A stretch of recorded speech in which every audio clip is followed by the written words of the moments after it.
What were the photographs of, Derek? Okay. A girl and boy. Girl of 16, boy of 21. Right. Can't go through it now, so I can't... Difficult for you to Can't do it. Right. So there were 11 photographs. Mm. Right. And... No genitals. Mm-hmm. Are gone. Just take your time. Teeth missing. That's... and the boy had... Most of his skin was peeled off. All the top layers. It's red. Mm-hmm. It's just horrifying. Right. And that was horrifying enough on its own, but to think I did in a car with this man and my partner in the back, I mean, I think I'm a bit handy, but compared to this guy, after what I seen, I thought, and I'm stuck in the middle of this. Right. Anything could have happened to us. Yeah. You know what I mean? So just to specifically ask you about the injuries, Derek, if that's okay, did you see any edges of flesh cuts or anything like that? No, just no genitals, nothing. Right, okay. All gone. But there weren't any, I mean, like in the animal mutilation cases, you have certain characteristics. No, where the genitals are, it was like a circle, like A circle. gone out. Like Just- somebody, a cutter had gone in, but it was, Like a cutter had gone in and taken them out. Okay. yeah, it's just, but it was no mess, eh? No mess. Which I understand now, but I didn't understand then. But now I know about Right. this blood thing that Right. carries on. I mean, it's just clean cut. It was just like somebody had put a cutter in and Right. taken it. So just to get them, we'll quickly list them. So the genitals were gone on both the male and the Yeah, female. yeah. Right. And what about the breasts on the Gone. female? No, nothing. No teeth. No eyes. No teeth, no Lips eyes. are gone. Okay. And were they decomposed at all? No. is That's this- another right, okay. funny thing. And was the skin gone on the entire bodies on both of them then? No, Or just on the boy. on the boy. So he He said it's like somebody just peeled it off, Right. all the top part, Right. And but the girl had her head hair removed and all of that. all the hair gone. It's like if it looked like a newborn child that had been, but had grown up, born Right, like that. Nothing. right, No, okay. no facial hair, nothing at all. So she just had genitals removed. And Breast, breast removed. lips. Lips. No, well, if I say eyes, the eyes were sunken in then. Okay. And he said to me that when he checked it, because he got to check for certain things, possibly life, there was nothing there. And did it look as though the chest cavities and stomach area were sunken at all, or did they look like normal? No, they looked, well, the breast was just like somebody had sliced the breast off, Okay. and it was just red there, just that Right. deep colour of red, but Okay. there was nothing coming down the sides Right. or... So was any blood dripping on the carpet? No, nothing at all, nothing. Okay, so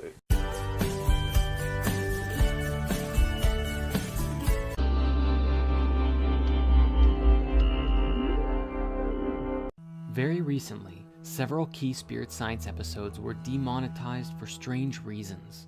Along with the last conspiracy video, our Hollow Earth episode was flagged for hate speech, and Everything is Connected was deemed unfit for most audiences and age-restricted.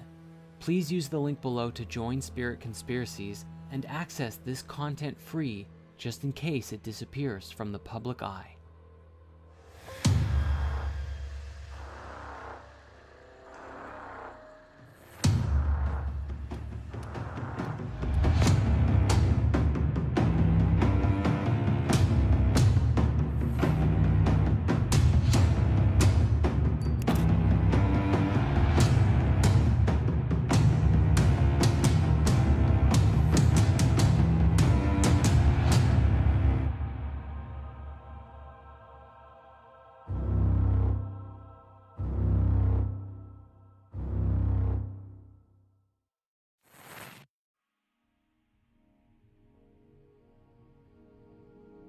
The subject of extraterrestrials has mystified humanity for countless generations. The question of, are we alone in the universe, has inspired us to push forward and advance as a species in the search for life in the great beyond. But to this day, judging by the way people generally treat the subject, it would appear that we have yet to make any form of substantial contact. Yet, the awareness of a deeper truth, that something is being hidden from us, is regularly being leaked to this day. Let's start with some basics, which would be UFOs, which we all know stands for Unidentified Flying Objects, or as they're starting to be called today, UAVs. unidentified aerial vehicles. It was shortly after the 2 atomic bombs went off during World War II that UFO sightings spiked around the world. Hundreds of reports of UFOs began to emerge in the decade that followed the incident, and it was in 1947 in Roswell, New Mexico, that things got really interesting. Reports of a UFO crash landing in the shape of a flying disc inspired tremendous interest in possible alien activity as the US military quickly quarantined and cleaned up the site, claiming it was simply a weather balloon. This was really the beginning, and today, thanks to modern technology, especially cell phones, we have access to thousands, if not tens of thousands, of seemingly unexplainable UFO sightings from around the world.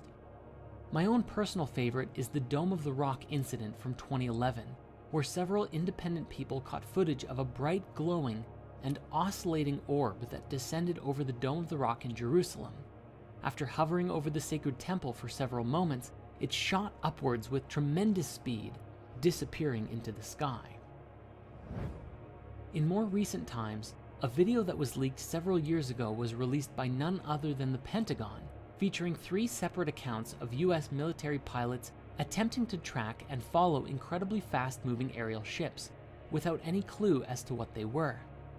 Along with curious phenomena like these, we also have a long list of ex-military officials who have either claimed to have seen or even had some level of interaction with these crafts, identifying that not only are they real, but they have no idea what they are. One particular interesting subject in this discussion is the work of Robert Dean, a retired command sergeant major who, after that job, became a ufologist and had been very public about his experiences with UFOs and ETs up until his passing away in 2018. At one point, he gave a presentation, the full thing of which you can find available on YouTube, accounting many of the things that he saw in the military and NASA. The most interesting of which being the story of what happened during the real moon landing.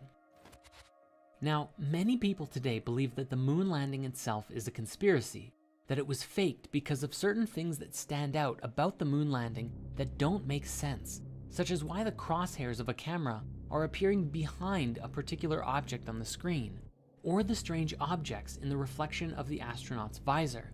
But what Robert Dean has described was that there was actually a real moon landing, but what happened was that upon arriving at the moon, what the astronauts found was that it was populated. There were, according to him, little alien people walking all over the place, ships flying through the, well, I'd call it air, but I guess they don't have oxygen up there, do they? This was such a shock to the astronauts that after their visit they returned back with 40 rolls of film of what they saw, and NASA supposedly destroyed it. The thinking seems to be that the revelation of this truth was so out there that NASA buried the truth because of what would happen to the world if this was to get out. Now, I'm not saying that I'm in support of hiding the truth, but at the same time, think of how many religious beliefs would be shattered from this truth. How much chaos would be caused if all of a sudden, our entire global paradigm was to change in an instant. Again, I'm not saying that they're destroying the footage, if it did happen, was a good thing, but at the very least, trying to see things from every perspective. Specifically, there was an ex-CIA operative who spoke with AJ Plus at one point, and she described that the single most important thing that she learned from her time as basically a spy was that everyone believes they are the good guy. So even if this event did happen, whoever it is at NASA who controlled all of the information probably did it believing they were doing the right thing.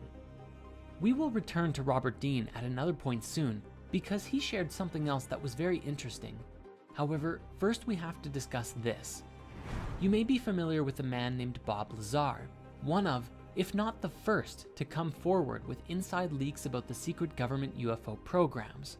He claimed to have been hired in the late 1980s to reverse engineer purported extraterrestrial technology at what he described was a secret site called S4, a site similar to, and rather close to, Area 51.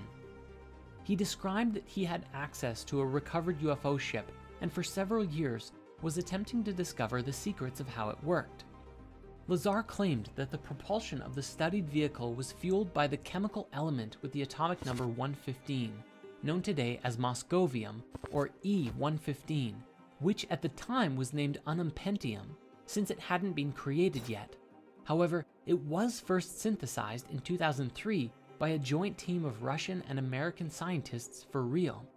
He said that the propulsion system relied on a stable isotope of E115, which supposedly generated a gravity wave after being excited by livermorium, element 116, during proton bombardment. He argued that the decay products brought about by the reaction between the two elements would include gravitons, a hypothetical quantum particle that is thought to be responsible for gravity. In his new Netflix documentary, he used the analogy that the craft is kind of like a bowling ball. If you were to put a ball onto a piece of fabric or your bed sheet and then proceeded to push down on the areas around it, the bowling ball would fall forward into the bends and gaps that you create around it. In this way, the craft would kind of just fall through space by distorting space-time around it, like in a continuous rolling motion. This is what allowed the vehicle to fly and to evade visual detection by bending light around it. He said it levitated silently, and when it was activated, he was unable to even put his hand on it, because the force would repel his hand away like a strong gravitational field. According to intel that he received while at S4, the ship, which was one of 9 that the military had access to, was originally from the twin binary star system called Zeta Reticuli, and had belonged to the Greys, which are the most common visual of aliens that we generally see today when you think of what an alien might look like. We even have an emoji for it. He also explained that the way that the military worked was so secretive that they wouldn't even let the various divisions studying the craft to communicate with each other, so progress on reverse engineering the technology was very slow. While one group would be working on controls, another on propulsion, and another on, well, you get the picture. But due to this isolation, they wouldn't easily be able to identify how the different parts of the ship were interconnected and worked together, and thus reverse engineering became very difficult. This was especially challenging because supposedly the ship was entirely interconnected. There weren't really any moving parts. It seemed to be one singular solid object. The seat and floor and panels and walls were all one singular material, with no sharp edges anywhere, an entirely different kind of machine than anything we're used to today. Now, after Lazar came out publicly about this, his life fell apart. Many people quickly looked into his life and found that he seemingly never had any of the education degrees that he claimed to have had. Yet, upon deeper investigation, documents stored away in his old university proved that he was telling the truth. Bob explained that after he came out publicly, he received a phone call from his ex-employers who said, "Do you have any idea what we're going to do to you now that you've done this?"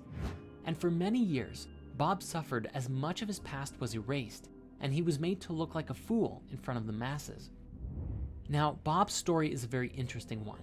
My highest recommendation is checking out the documentary he created with Jeremy Corbell called Bob Lazar, Area 51 and Flying Saucers, as well as the Joe Rogan podcast that they appeared on, where Bob goes deep into the story of what happened and what he learned. But Bob isn't the only one to come forward with some fascinating stories, and this brings us to Dr. Stephen Greer, who founded the Center for the Study of Extraterrestrial Intelligence, or CSETI, in 1990 to create a diplomatic and research-based initiative to contact extraterrestrial civilizations, along with the Disclosure Project in 1993, a research project devoted to disclosing to the public information that the government and military supposedly have had regarding the existence of UFOs and ETs.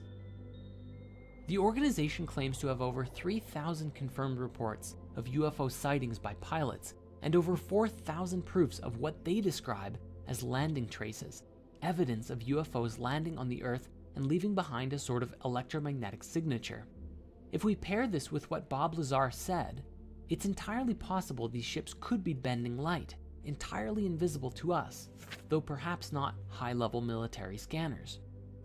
Dr. Greer also appeared on the Joe Rogan podcast many years ago and explained some very interesting things. What he received from a collection of over 30 documents from the NRO, NSA, CIA, FBI, and presidential briefings was that the way that these ships work and the way these ETs understand the universe is leagues beyond our own. What he described was that while today we believe that light is the fastest thing in the universe, this is only a barrier, and on the other side of the speed of light are laws that are governed by some sort of super consciousness, and that it is from this higher awareness that interdimensional travel becomes possible, and you can move throughout the universe nearly instantaneously without worrying about the speed of light, which is simply too slow to travel at if you're going from solar system to solar system, or especially across the galaxy, or even between galaxies. This is incredibly important to us because it's relative to the idea that consciousness and conscious thought actively steers the field of reality that creates the experiences that we have. This is a subject we will return to shortly. However, this conversation has one massive implication. You see, one thing that Dr. Greer explained was that the significance of alien life to us isn't really all about ETs at all, but about technology. The very instant that it became available would completely transform life on Earth forever. Imagine suddenly being able to travel to distant planets or explore the universe, and forget about having power to fuel the entire world's energy requirements forever. You'd have enough power to blow up a planet if you wanted to. This has tremendous implications to it, and may even be part of the reasoning for keeping the technology hidden for now. The question arises, is this technology hidden so that only the secret rulers of the world can have it? Or is it because humanity is not yet ready to inherit such a gift? One final piece in the ET and UFO conspiracy is the concept of the hoaxed alien attack. This comes from the late Dr. Werner von Braun, the top Nazi scientist of Hitler's army, who, after World War II, came to the United States to work for the US government. Funny how that happens. And on his deathbed, he theorized that after a war with the Middle East, one day there would be a hoaxed alien attack, which was a part of the secret plan to weaponize space and control the world. He actually urged Dr. Rosen, his secretary, to thwart this plan above all else, because if it were to come to pass, and space was weaponized, whoever controlled these powers would have complete and supreme control over everyone, and the world would fall under the complete control of the oppressors. Now, the subject of ETs does not end there, however, because there is also the reptilian conspiracy, most famously brought to the public attention by the British conspiracy theorist David Icke. It's become one of the most infamous and popular conspiracy theories ever, sparking numerous parodies and commentaries in the media and TV shows. To put it simply, Icke believes that an interdimensional race of reptilian entities known as Archons have hijacked the Earth and are stopping humanity from realizing our true potential. He has argued that these Archons are the same beings mentioned in many Gnostic texts that have identified themselves as demons and rulers of the 7 planets in various traditions, mostly having the ultimate goal of preventing souls from leaving the material realm. He claims that because of this, they have gone by many names throughout history, including the Anunnaki from Sumerian myth and the Watchers and Nephilim from the Book of Enoch. He argues that human sacrifice to the gods in the ancient world was actually for the reptilians' benefit, especially the sacrifice of children, because he tells us that at the moment of death by sacrifice, a form of adrenaline surges through the body, accumulating at the base of the brain, and is apparently more potent in children, something that is today reminiscent of adrenochrome. Bringing it more into the modern day, he claims that a genetically modified human Archon hybrid race of shape-shifting reptilians, known as the Babylonian Brotherhood, or the Illuminati or Freemasons to us today, manipulate global events to keep humans in constant fear, so that the Archons can feed off of the negative energy that this creates. Now, he has also claimed that the members of this secret elite are descended from reptilians coming from the Draco constellation. He stated that the reptilians come not only from another planet, but also another dimension, the lower level of the 4th dimension, which he calls the astral plane, the one nearest to the physical world. As of 2003, when his books originally brought this theory out, he said that the reptilian bloodlines include all American presidents, 3 British and 2 Canadian prime ministers, several Sumerian kings and Egyptian pharaohs, and a whole bunch of celebrities. Remember when that article went viral about how Justin Bieber supposedly turned into a giant reptile in front of everyone? Some of the most prominent bloodlines are said to include the Rockefellers, Rothschilds, various wealthy European families, and established families of the eastern United States and the British royal family. In fact, he said in numerous interviews that he saw former British Prime Minister Ted Heath's eyes turn entirely jet black while the two men waited for a Sky News interview in 1989. Ultimately, the global elite make up the top of the pyramid for the reptilians in modern day, all with the intention to keep us sedated and trapped in this reality without gaining a higher knowledge. At the top of the global elite are what Ike has referred to as the prison wardens, who oversee us in what is, to them, just a prison world. Along with the New World Order, their main goal is apparently to create a microchipped population, a one-world government, and a global Orwellian fascist state, a brave new world, which he claims will be a post-truth era where freedom of speech is denied. And how are they planning to do this, you might ask? Well, if Ike is to be believed, then the Brotherhood either created or controls everything.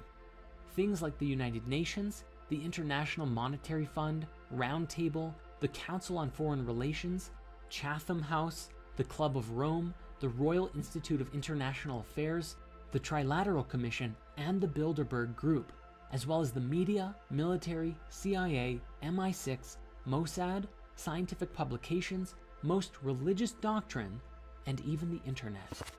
In other words, they control every aspect of our society and can make us believe what they want, when they want. Before we move on, I think it's important that we now revisit Bob Dean and a particularly interesting story that he shared during the European Exopolitics Summit in 2009. He described that he was attending his son's retirement ceremony from the US Navy in Washington, D.C., and at this event, there were a great deal of active and retired generals, admirals, captains, and more. One particular retired Navy scientist approached him and said, "Hey, I know you. You're that retired command sergeant major who has opened up about the UFOs. I have a story for you, that my last government job was as a plasma fusion physicist at a top secret place outside of Las Vegas, and I was working there for 5 years with two guys who were not from here. They were from somewhere else, delightful people supporting us in figuring out plasma fusion, which equates to infinite energy forever." The man said, "After a few years of working with these guys, I approached one of them and asked, 'Okay, what do you really think of us, humans, as a species?' And the alien said, 'Well, since you've asked, we think you are a primitive, savage, and dangerous race.' The other alien who was listening in then leaned in and said, 'And you also smell bad.' And he explained that it's not really about our bodies, although yes, we have polluted our bodies and the earth to a wild extent, but that we also have a psychic odor about us. Our thoughts and feelings are so negative that other higher species find it terribly offensive." While this story is actually kind of funny, it's also something that we should take very seriously. According to the reports and expressions from many whistleblowers, the other species who are interacting with us are actually mostly benevolent, and if we can really listen to what they have to say and do some meaningful self-reflection, it may just help us to clear out our own negativity, release ourselves from any reptilian or other controlling influences, and put us into a position to meet some really cool otherworldly species.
Mysterious Antarctica.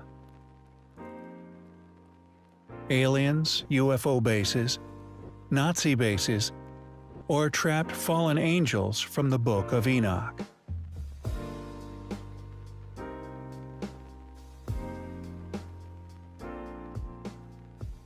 Antarctica is most likely the whitest region on Earth, with ridiculous amounts of ice that is too harsh for humans. Yet this white mass might be burying some of the darkest mysteries about the world. Every day, more research is being done about this place and what secrets it holds. Antarctica has been home to a lot of mysteries for a long time. For one, we have the incident of Operation High Jump. It is believed by some that about 250,000 senior officers belonging to the Nazi Party managed to escape in U-boats from Germany towards the end of the Second World War. Some even believe that Hitler was one of the escapees. If those many people ran away during a war that got the whole world's attention, where would they have escaped to? Some say it must be Argentina. But is this really feasible? 250,000 men can't be hidden in plain sight. Unless we are talking of the plain rarely visited by humans, deep in the Antarctica. According to some theories, the German Nazis had been building powerful weapons here at their secret base. These weapons are well ahead of their time, with possible help from alien intervention. This would seem far-fetched until you consider what happened just before the Second World War ends. The United States decided on a huge expedition to Antarctica while the war was still going on. This expedition is known as Operation High Jump. Expeditions are not a new thing, but why then? Maybe more surprising is the number of U.S. personnel and machinery on this expedition. Over 4,000 U.S. personnel, led by Admiral Richard Byrd, on dozens of aircrafts and ships, went on this expedition. No other U.S. expedition to Antarctica had been so massive. Even if there is a hurry to dominate this place, is there something in particular to dominate? Wait for it. This expedition was supposed to last for 6 to 9 months. After just 1 month, the expedition was ended abruptly, and it had nothing to do with the cold. According to a report by the Chilean press, there is a high probability that there were other, more powerful people waiting.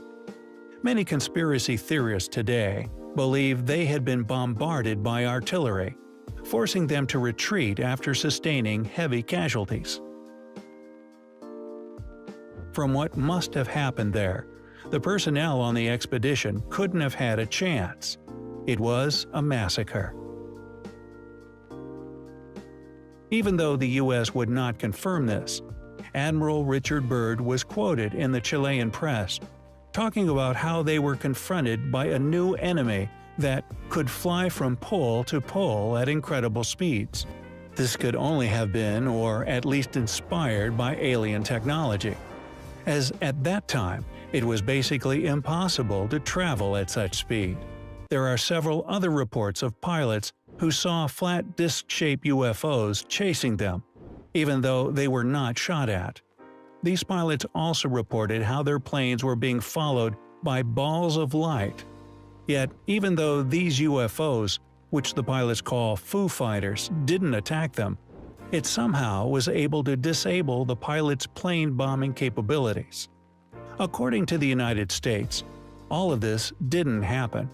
Only one plane crashed, killing 3 pilots.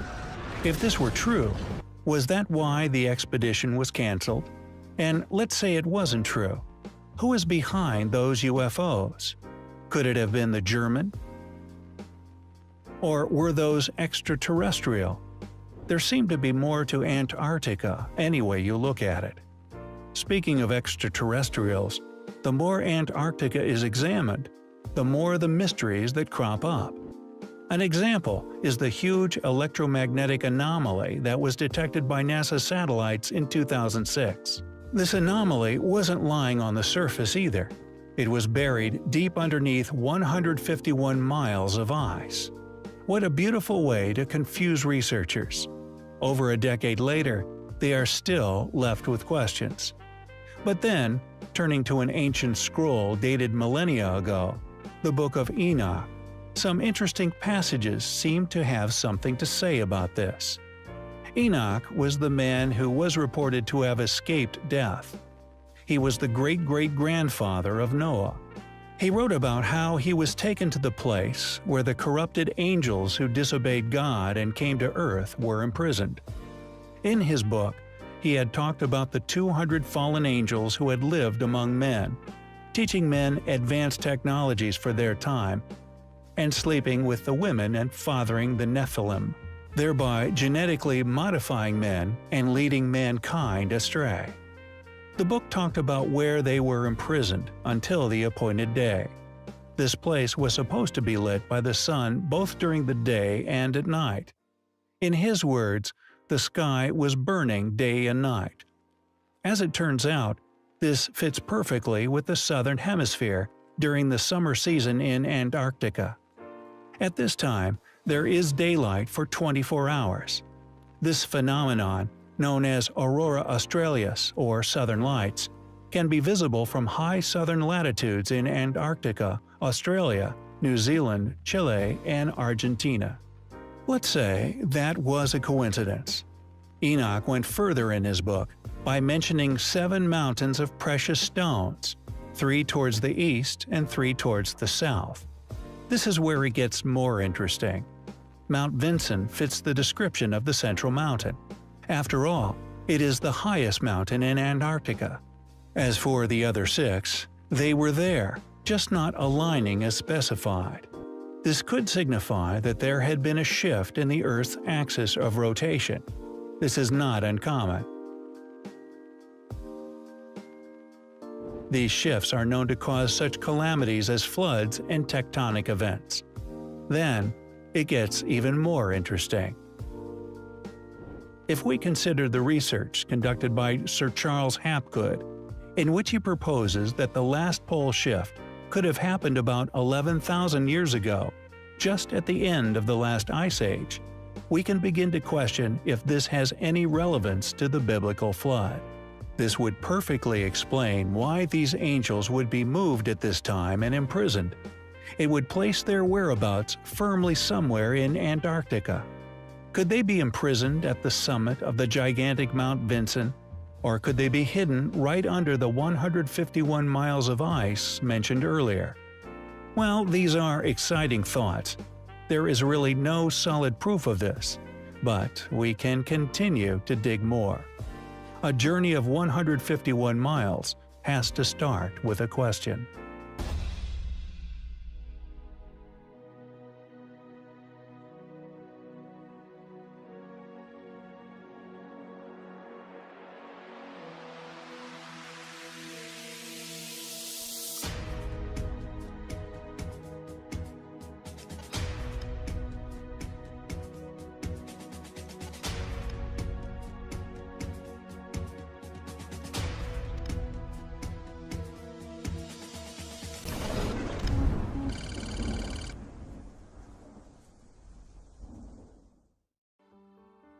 A once tropical paradise, Antarctica is now covered by a massive ice sheet spanning 98% of its surface.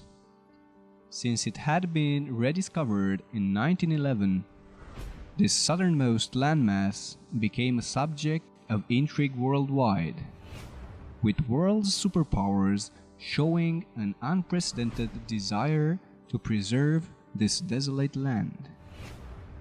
1 year after the Chinese detailed mapping of the region in 2005, NASA scientists announced their satellites had detected a huge electromagnetic anomaly buried beneath the frozen coat of ice. Preserved under the Wilkes Land Antarctic region, the gravity anomaly, as it has been dubbed, stretches for about 151 miles beneath the ice and has a depth of about 2,800 feet. So far, the best scientific hypothesis that has been put forward is that a colossal object, most probably a meteorite twice the size as the one that had wiped the dinosaurs millions of years ago, is sitting in the middle of a 300 miles wide impact crater. This is to say, a bold and hard to prove idea, yet it's enough to comfort those seeking the best scientific explanation. For those of you not relying on NASA for a straight answer, we have a different story to tell. A meaningful story that had been kept away from us for thousands and thousands of years. Here's what they don't want us to know. This year, on March 14, an intricate article was published by Israeli News Live entitled "The Fallen Angels Imprisoned in Antarctica and Are Still Alive."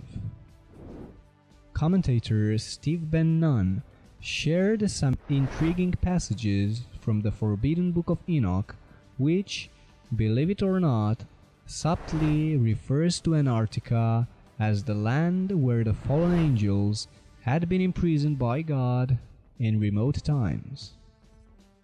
Something that I discovered recently written in the book of Enoch, and we're going to even be looking at some articles that have been considered, well, some might say it's fake news, some might say it's satire.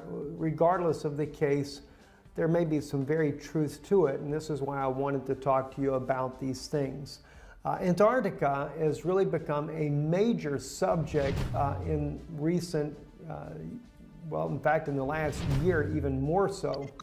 There's been every kind of conspiracy theory that it is a place for a massive alien base. This is where aliens go at. We know of the one of the former military officers, Byrd, who fought a conflict near Antarctica and lost a lot of men, claiming that there were flying discs, flying saucers coming out of the Antarctica, and just there's all kinds of evidence that is legitimate evidence that clearly seems to show that the Antarctica is certainly a base of some sort. The Germans also, under Adolf Hitler, had a base down at Antarctica. There's all kinds of things that are going on in this region of the world. As you can see on your screen now, this is the book of Enoch. I was reading in the first book of Enoch, chapter 18, and this is where the angel Uriel is taking Enoch and showing him some very interesting things. We go down to say verse 4 and begin there. It says, "And I saw the winds which turned the sky and caused the disk of the sun and all the stars to set. And I saw the winds on the earth which support the clouds. And I saw the path of the angels. I saw at the end of the earth the firmament of heaven above. And I went towards the south." Okay, so he goes to the end of the earth. And he speaks about going towards the south. "And it was burning day and night, where there were 7 mountains of precious stones, and 3 towards the east and 3 towards the south." Enoch was the great-great-grandfather of Noah, the 7th generation of humans after Adam. He played an intermediary role between the fallen angels that had rebelled against the Lord and the righteous angels who served and did the Creator's bidding. Angels totaling 200 descended from the heavens and took women of their choosing, interbreeding with them and giving birth to a race of giant humanoids known as the Nephilim. The corrupted angels further taught humanity various tricks and crafts, and soon the earth became reddened from the blood of its creatures. War broke loose, and the natural order of things came to an end. And Azazel taught men to make swords, and knives, and shields, and breastplates, and made known to them the metals of the earth, and the art of working them. and bracelets, and ornaments, and the use of antimony, and the beautifying of the eyelids, and all kinds of costly stones, and all coloring tinctures. And there arose much godlessness, and they committed fornication, and they were led astray, and became corrupt in all their ways. Semiaza taught enchantments, and root cuttings, Armaros the resolving of enchantments, Baragial taught astrology, Kokabel the constellations, Ezekiel the knowledge of the clouds, Aragiel the signs of the earth, Shamsiel the signs of the sun, and Sariel the course of the moon. And as men perished, they cried, and their cry went up to heaven. This episode in human history culminated with a heavenly battle. Righteous angels fought against the corrupted ones, and the latter were defeated. As punishment, the Lord had cast them away in Tartarus, and there is reason to believe this prison is located somewhere in Antarctica. Due to the successful role Enoch played in this conflict, together with his untainted nature, the Creator spared him of his earthly demise and took him directly into the heavens to witness the forthcoming events. Enoch's words are very suggestive, hinting at Antarctica as the spot where the corrupt angels were confined. And I saw the winds on the earth which supports the clouds, and I saw the path of the angels. I saw at the end of the earth the firmament of heaven above, and I went towards the south, and it was burning day and night, where there were 7 mountains of precious stones, 3 towards the east, and 3 towards the south. And those towards the east were of colored stone, and one was of pearl, and one of healing stone, and those towards the south of red stone, and the middle one reached to heaven, like the throne of the Lord, of stibium, and the top of the throne was of sapphire. The second passage describes Enoch's journey south, where he witnessed a curious phenomenon where the sky was burning day and night. This could be interpreted as the southern hemisphere summer season in Antarctica, where there is daylight for 24 hours. The burning sky phenomenon refers to the aurora australis, or the southern lights, which are visible from high southern latitudes in Antarctica, Australia, New Zealand, Chile, and Argentina. Regarding the 7 mountains, Mount Vinson qualifies as the central mountain described by Enoch, as it is the highest in Antarctica. It does indeed have 6 other adjacent peaks, but they don't match the alignment depicted unless we shift Earth's axis of rotation. The pole shift hypothesis speaks of rapid shifts in the relative positions of the modern-day geographic locations of the poles and the axis of rotation of the Earth, thus triggering calamities such as floods and tectonic events. According to the research conducted by Sir Charles Hapgood, such brisk changes were a common occurrence in Earth's history, and proposes that the last pole shift had happened about 11,000 years ago, at the end of the last ice age. Was this the time when the biblical deluge took place? Was Antarctica transformed from a habitable land into a frozen, inhospitable desert of ice, as a result of this pole shift. Were the corrupt angels imprisoned at the summit of the iconic Mount Vinson in the Antarctic Sentinel Range? Or maybe where the Wilkes Land anomaly is located? It is still unclear based on the above clues, but dots are slowly joining.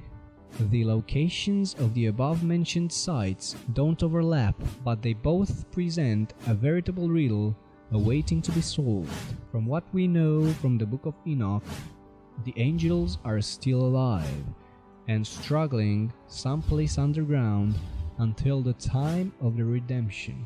The Book of Enoch further reads, "And like a spirit questioning me, the angel said, 'This is the place of the end of heaven and earth. This is the prison for the stars of heaven and the host of heaven. And the stars which roll over the fire, these are the ones which transgressed the command of the Lord from the beginning of their rising, because they did not come out at their proper times.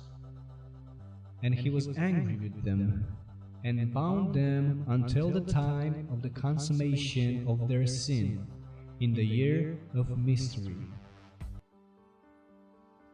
With this last passage in mind, it could be that Antarctica's riddles are too complex to unfold, and are instead awaiting this mystery year to arrive. Its frozen prisoners shall return to this land to wash their sins in the battle with the evil that is to come.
One of the things that comes up frequently, Linda, is this whole question of different kinds of ET life forms. And many people will ask, well, gee, are they all humanoid? And they don't really use that term properly. So I want to do some definitions first. The ET life forms that our contact groups have experienced and seen, and as you're going to hear about, photographed, are all humanoid in the sense that they are 2 arms, 2 legs, a head, and a torso, and are upright. And this seems to be a morphogenic field, as Rupert Sheldrake would call it, where apparently the universal concept of man, and by man I don't mean the gender male, but man as in a universal symbol, the kind of symbol that Leonardo da Vinci put inside a circle, that showed man, that is like a 5-pointed star. If you look at a 5-pointed star, you got a head on top, 2 arms, 2 legs, and that's considered the most sacred universal symbol, by the way, is the 5-pointed star for that reason. And I think that this is a universal morphogenic field that works, and once, according to the Rupert Sheldrake's morphogenic field theory, is that because the whole cosmos is awake, and because the whole universe is a conscious quantum hologram where the fullness of intelligence is present at every point in space and time, that when a certain pattern begins to evolve and work, it then gets replicated at remote places without any linear contact. It's sort of like the 100th monkey phenomenon, where an island with a group of monkeys learn a new social skill, or hunting skill or what have you, and they will find that at the same time a group of monkeys on another island that had no direct contact began doing the same thing, that there's this sort of collective great conscious integrating switchboard in existence that integrates everything happening, and that when something works, it replicates and is used at remote places.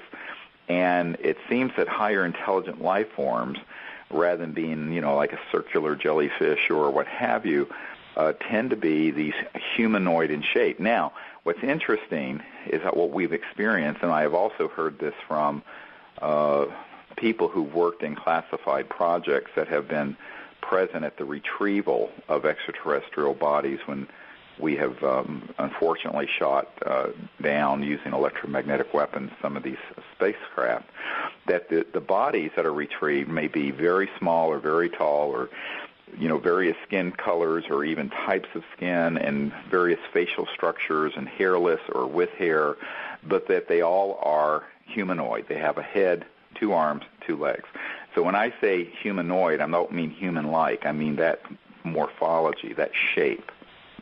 So I want to get that definition out there, because many times people will say, well, was the ET humanoid? And they mean looking just like a human, and that is not what humanoid means. So definitional requirements are very important so we know we're speaking the same language. So when I say humanoid, I just mean a head, 2 arms, 2 legs, a torso. Now, within that, there's enormous variation. One of the Disclosure Project witnesses back in the 90s had told me that they had learned that there were several dozen different planetary species that over the years had been cataloged in classified projects that dealt with retrieval of extraterrestrial vehicles and in studying this issue. And, of course, in the pop culture, everyone thinks of the big bug-eyed grays or the reptilians, which, of course, ironically, are the ones that are man-made program life forms that are genetically created creatures, and many people that have worked in those projects have come forward to describe to us exactly how that's done.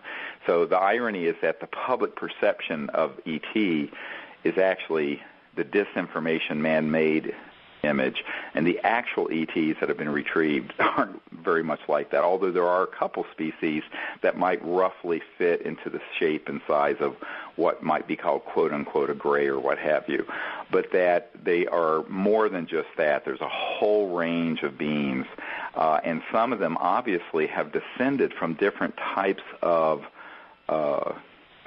creatures to begin with. For example, and this is where this conversation gets very interesting from a anthropological point of view, and then trying to extrapolate that to what we know from extraterrestrial studies, both with what we've done and also in classified projects with some 550 military and intelligence and corporate people that I have spoken with and interviewed over the years. And what I have found is that while there's no doubt that humans, now I'm not saying humanoids, but Homo sapiens, humans, have descended from, or certainly have a genetic shared root with primates. We have 98 or 98.5, depending on who you read, percent.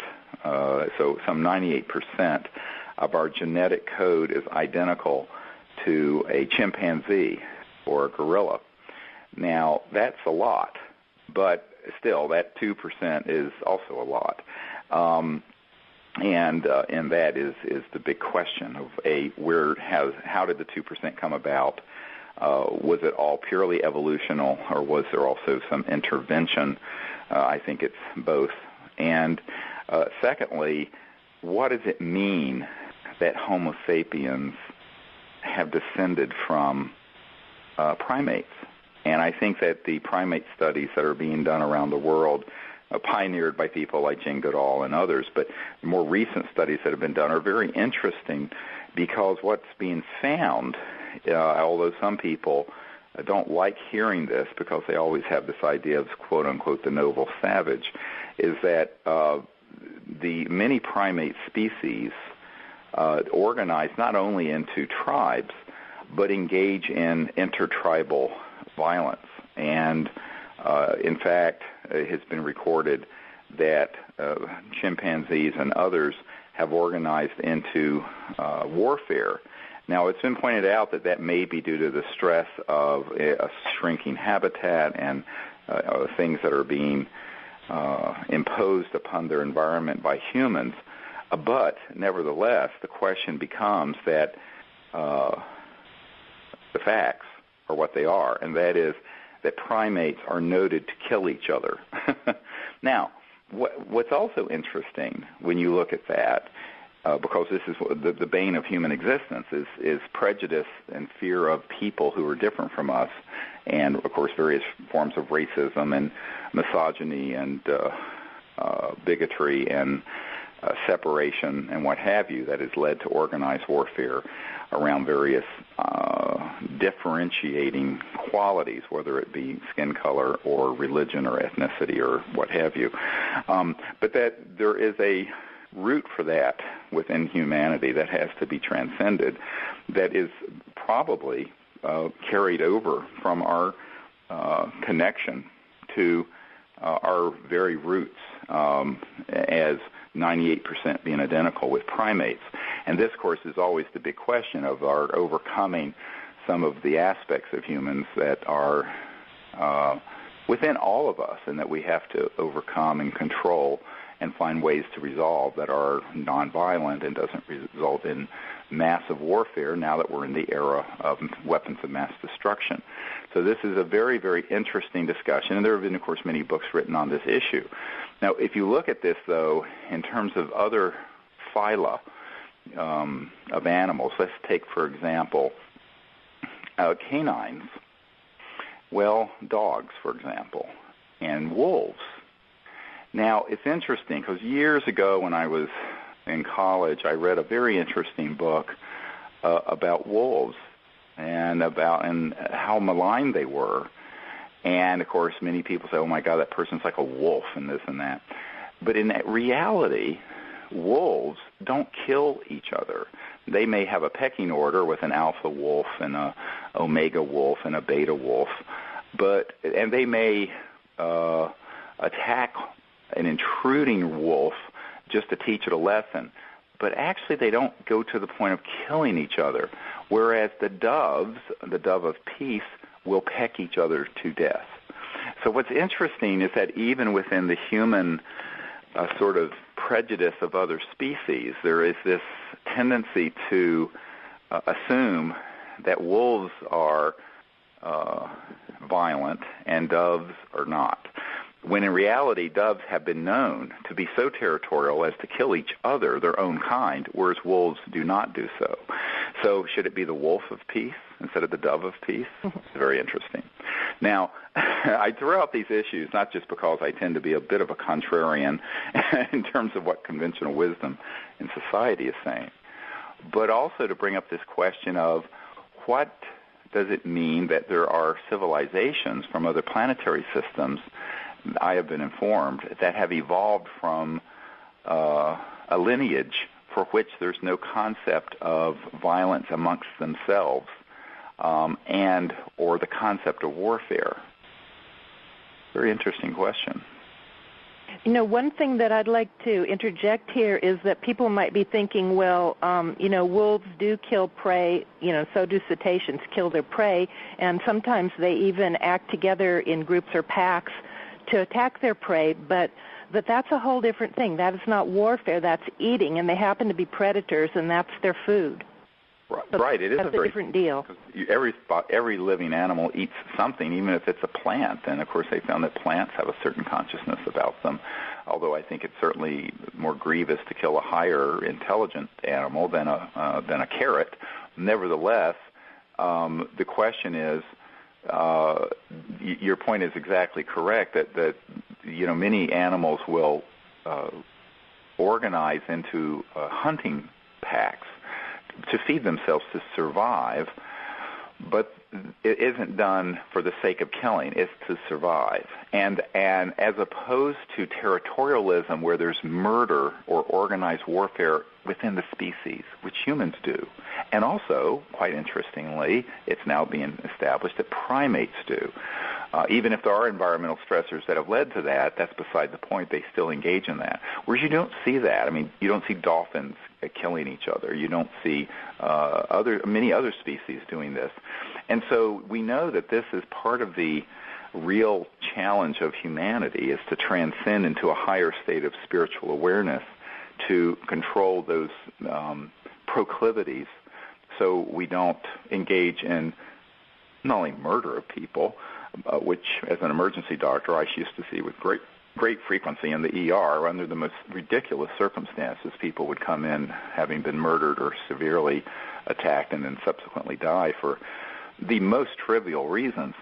But also you see nation-states and city-states and tribes going back many thousands of years organizing into organized murder, which is, of course, warfare.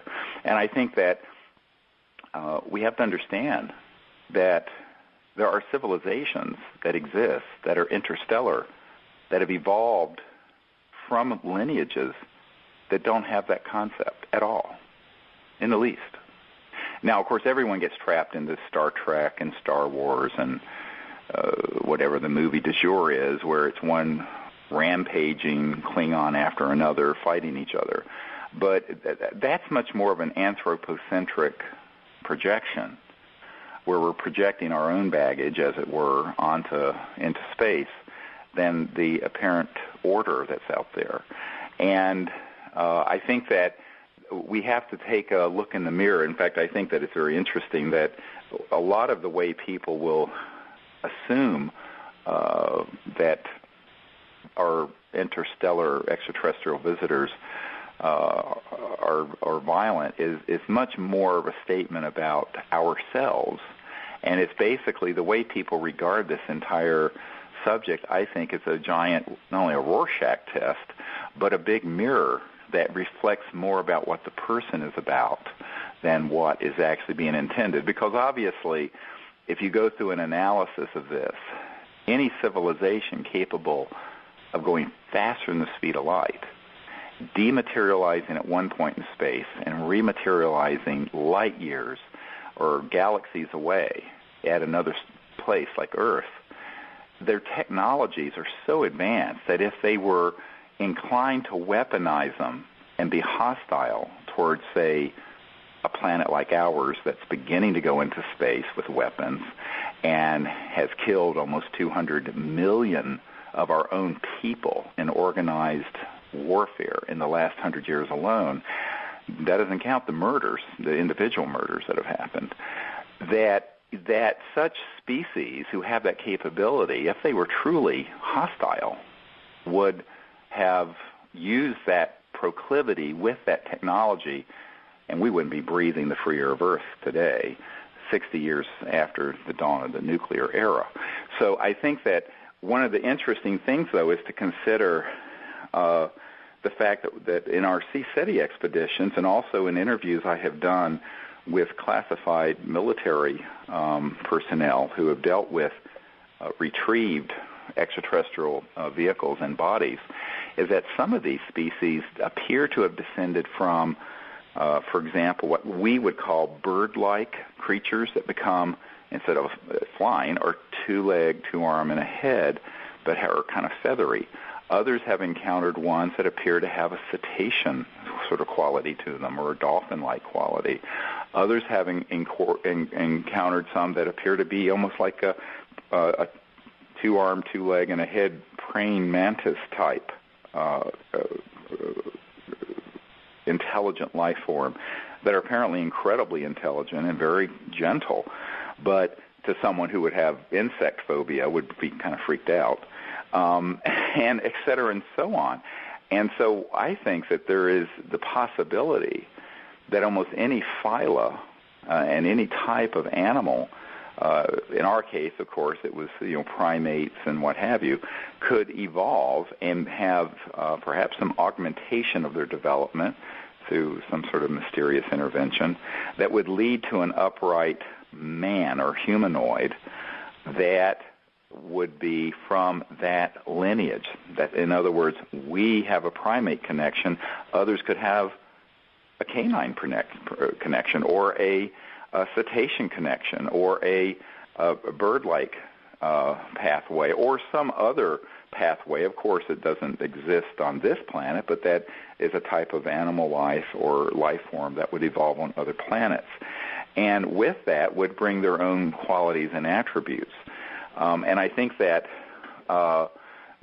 any of them, of course, one could make the argument, might have some of the same problems humans have controlling their tendency towards violence, but the likelihood of them traveling interstellar with the level of technology that implies, which we'll get to in a moment, and remaining in a state of unchecked proclivities. In other words, it's one thing to have a capacity for violence, but if it's unchecked to the point of aggression and hostility, it's almost inconceivable that a life form would be able to not have blown itself up or encountered other life forms and blown themselves up long before they would get out of their own solar system, because there appears to be very much a cosmic order and a universal order where evolving planets are observed as Earth is being observed.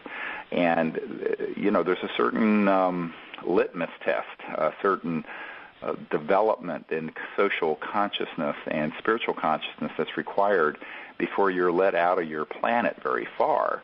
I mean, obviously, we did go to the moon, contrary to some conspiracy theorists. It was the footage was hoaxed, but we in fact did go to the moon.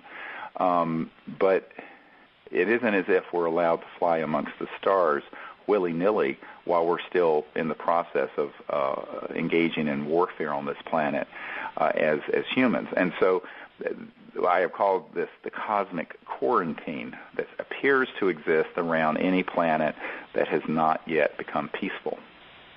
And I have this on very good intelligence from people who have worked in the National Reconnaissance Office and the Defense Intelligence Agency, who have told me of our attempts to use some very esoteric things that fly, the man-made UFOs, as it were, the alien reproduction vehicles, to go out into space where we have been not only tracked but at times turned away. And I'll never forget a meeting I had with an analyst at the Defense Intelligence Agency who back, I believe in the 70s, was analyzing various photographs that were from satellites. And some of these photographs had pictures of ET spacecraft in them between where the satellite was in space and the Earth. But he also discovered that some of the satellites were turned away from Earth. We're not looking at the Soviet Union or China or someplace, but they were looking out into space. And he asked, what are these satellites imaging, looking away from the planet? And he was told they were looking for extraterrestrial vehicles, and that some of these had become developed enough that they were targeting and tracking and targeting ET craft in a certain sector of space, and that whenever they would try to do that, those satellite systems would be jammed and switched off or disabled by the ETs. And this was causing some consternation and aggravation within these sort of classified projects. I've heard this from more than one person, so I have high confidence that those sort of things have happened. And it isn't that the ETs were hostile, but they were not going to allow us to weaponize space to such an extent that this could really get out of control. And so I think this has created a great deal of tension, by the way, because we have managed the relationship between humans and these extraterrestrial civilizations very poorly, because it's all been through the lens of a sort of military defense posture rather than understanding why they might be here, and that perhaps the concern that exists in the cosmos is that humans have gone from horse and buggies and rifles in the last 100 years or so to space travel and hydrogen bombs and even more esoteric weapons in classified projects that are electromagnetic in nature and so-called scalar or longitudinal weapons. So I think that we really have to look at this, and this is why we really do need to form a council of wise elders on this planet to be involved in this whole question of interplanetary relations and looking at it in a much broader way than sort of a knee-jerk, reactionary military response. Understanding that we do have these proclivities, and that obviously if civilizations had the capacity to travel faster than the speed of light from one star system to this star system and to Earth, the likelihood that they would be hostile towards humanity and Earth, given the fact that we've been targeting them, we have downed dozens of these spacecraft, we have gone into space illegally within the classified world with weapons, et cetera, and so on, that, if they had an intent that was hostile, it would have been point, set, match, and done with about 1945 when we detonated the first atomic weapon at the Trinity site, so in New Mexico. And I think this is why people need to think about this in a very broad view, is that while you can't prove a negative, many people say, well, can you prove that they're not? I said, well, you can never prove a negative, it's axiomatic, but what we can establish is that the Earth has not been attacked and invaded by these civilizations. On the other hand, we can prove that we have attacked them. So there is certainly a higher level of restraint and consciousness operating there, because with the technologies that they have at their disposal, if they wanted to kick the living daylights out of us, they could have done so and have not.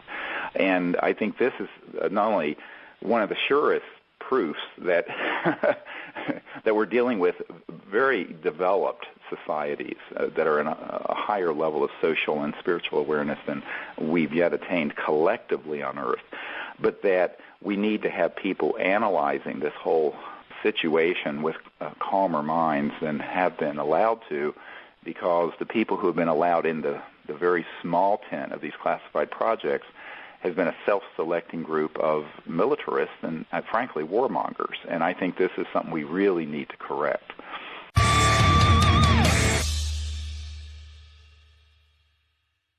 When we got to the moon, we found out a lot of surprises, okay? The Draco reptilians were already there. And we knew, because we had probes when we went, non-manned probes that we sent around the moon. So we knew there were facilities on the backside. We knew a whole lot that people didn't talk about. But we were in a position where this moon is not a moon, okay? It's not your moon in the first place. Actually, this is not your planet. This is their laboratory, okay? Right. Okay, the Dracos, you mean, or the reptilians? Draco reptilian / reptilian. And I'm going to ask you what they all look like and all that, at some point. Okay. Because I know. Okay, let's get to when it was. Was it Neil Armstrong landed on the moon, and he said that thing that you heard him say, and Michael wants to get real specific about this. So basically there were 7 huge craft there, and you said on one of the shows out there, you said that the reptilians actually showed up beneath their craft and they gave the finger. Okay, they were parked around the side of the crater. Okay, they were not parked on it, they were floating above it. So there were hundreds of these 9-foot reptilian guys standing with their legs. Hundreds. Yeah, they were all the way across the underneath their vehicles, Okay, standing so on the 9 crater. feet, and what did they look like?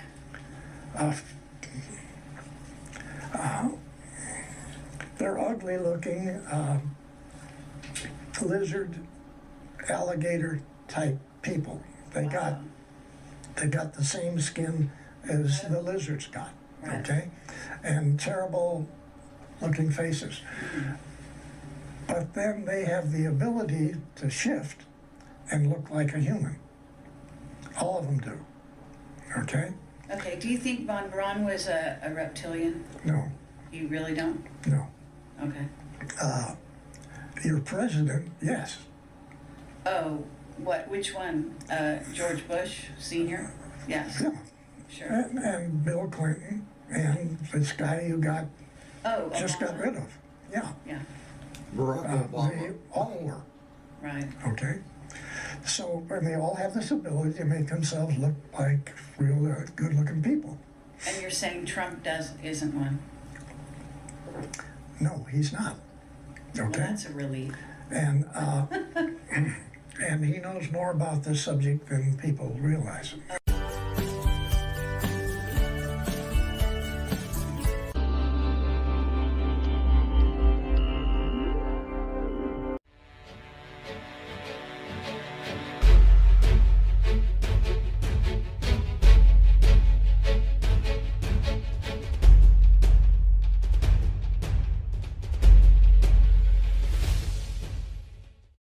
Ladies and gentlemen, when God sends two men down and the engine is the Holy Spirit, and we're on track, we're literally on track, and Tom and I are co-investigating the same subject matter. Obviously, the title of our new DVD series is The Unholy Sea.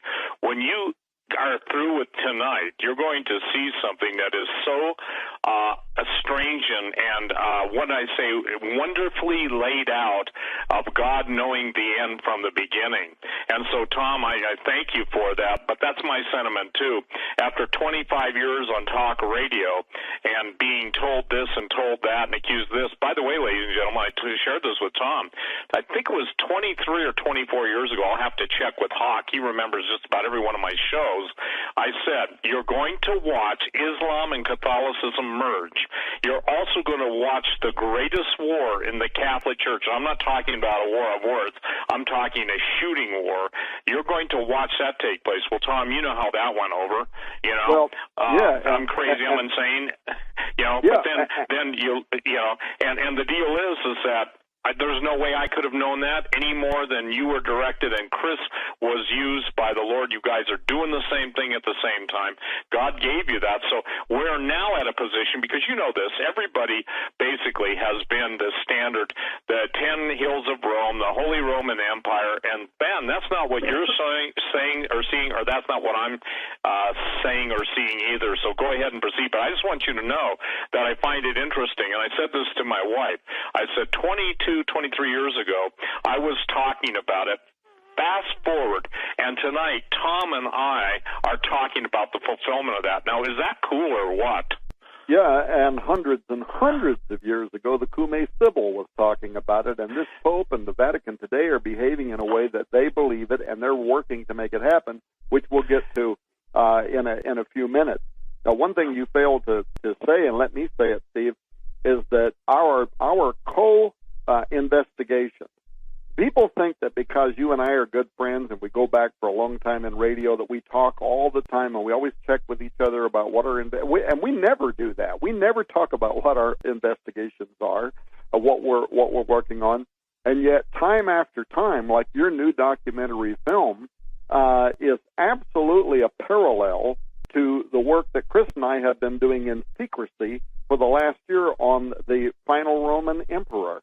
And I want to really pitch your documentary film. From the people that have seen it, they say that it's one of the best. It is the best thing that you've ever produced. One of the best things ever produced on the subject matter, and is extraordinarily well done. So I was humbled to get to be a small part of that, in which we were actually talking about the second year of me and Putnam's investigation, which actually even then happened as a result of me being on radio with you. So, and recall, Steve, how after we accurately stated what we said we believe is going to happen with Pope, there was another thing that was going on with the Vatican, and that is it had its top astronomers out there talking about astrobiology, and in specifically, they were saying some very loaded things. They were saying it's more likely than not that advanced extraterrestrial intelligence exists elsewhere in the universe. Furthermore, Gabriel Jose Funes, who was the head of the Vatican Observatory Research Group at that time and a top Catholic for the Vatican, he was out there saying, I would baptize the aliens into the Catholic faith if they were to visit the Earth.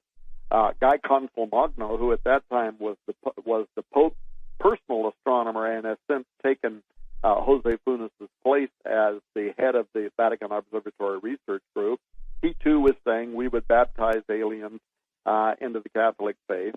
But then suddenly something started changing, and this was why people started calling the shows we were doing, Steve. They started saying not only would it not be against Catholic faith to believe in extraterrestrial intelligence, but they said actually the heresy would be not to believe in advanced extraterrestrial intelligence, because that would put limits on God's creative ability. And then from there, they ratcheted it up to an even more mysterious place, where they started saying, and furthermore, there is a point in the near future, by the way, Tanzella Niti, who is an Opus Dei level bishop or priest in the Vatican, who writes a lot of their doctrine and works at the Pope's university in Rome, said that soon we could be faced with information from an extraterrestrial source that might require us to have to reread and alter everything we've ever thought we knew about the gospel. Well, why in the world would he make such an extraordinary statement? Because they believe that extraterrestrial intelligence exists. Now, why do they believe that? Well, that's another mystery, maybe or maybe not. We'll get into that tonight. We went deeply into that in book number 2 in this 4-year investigation called Exo Vaticana. But they say that these aliens are more likely to be morally superior to us. And what they mean by that is that what we know about ourselves is that we are fallen, the fall of Adam, right, and Eve. We are fallen, but these aliens, maybe they didn't fall. And if they didn't fall, then they're closer to God than we are. They have a better understanding of the union of God and of the triune Godhead and whatever than what we do. And therefore, they said, it may not be us baptizing them into our faith when they come here, but rather it's going to be them baptizing us into their faith, into a perfected understanding of the gospel. So stuff started getting really weird around the time that Benedict stepped down. And so when we were doing shows with you, Steve, and others, people were calling in and they were emailing us, and they were saying, man, what do you guys make of what the Vatican is out there saying right now about aliens, and they're morally superior, and they're more likely than not to exist, and blah, blah, blah, they're our space brothers. And Steve and I knew, Chris and I knew that if we were really going to get to the bottom line and get an authoritative answer and not just come across as a couple of evangelicals taking cheap shots at the Vatican, the way we were going to have to do that is we were going to have to go to the top of Mount Graham in Arizona, where the Vatican has an advanced technology telescope, and they're also part of the Mount Graham Observatory group. There's 3 telescopes up there. I'm not going to go into all that, but bottom line was I negotiated this through the Arizona State University. If somebody wants a blow-by-blow and all the information, they can get the massive, it was our best-selling book of all time, get the massive book, Exo Vaticana. It is extraordinarily well-researched, hundreds and hundreds of footnotes. We knew we had to cross every T and dot every I, right, on everything that we were saying. Chuck Missler said it's the best book ever written on the subject of astrobiology from a conservative Christian worldview. But we went to the top of Mount Graham. I got this set up. We went up there. We met with the Jesuit who was on duty that day. They allowed us to walk all over the Vatican's telescope to see everything there. We went to the radio telescope. We ultimately wound up on the top of that mountain at the large binocular telescope. That's the largest binocular telescope in the world, where the Lucifer device is at. We were shown the Lucifer device, and that's a piece of infrared technology that we believe is allowing them to monitor something that is approaching the Earth based on some things that Malachi Martin had said in 2009, and which we verified with the Jesuit who was on duty there that day. Anyway, bottom line, that was the second book, but it wasn't until we came down off of Mount Graham that we really were made to understand what was happening with that mountain. And Please consider subscribing to our YouTube channel and click the bell to be notified when we post new videos.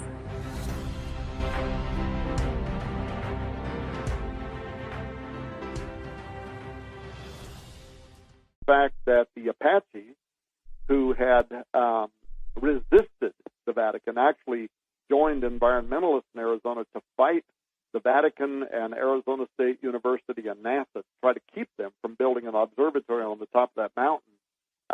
It wasn't until we came off the mountain that we learned why the Apache wanted to fight them, and it was because they consider Mount Graham to be what you and I, Steve, would call a stargate, a doorway. Please consider subscribing to our YouTube channel and click the bell to be notified when we post new videos.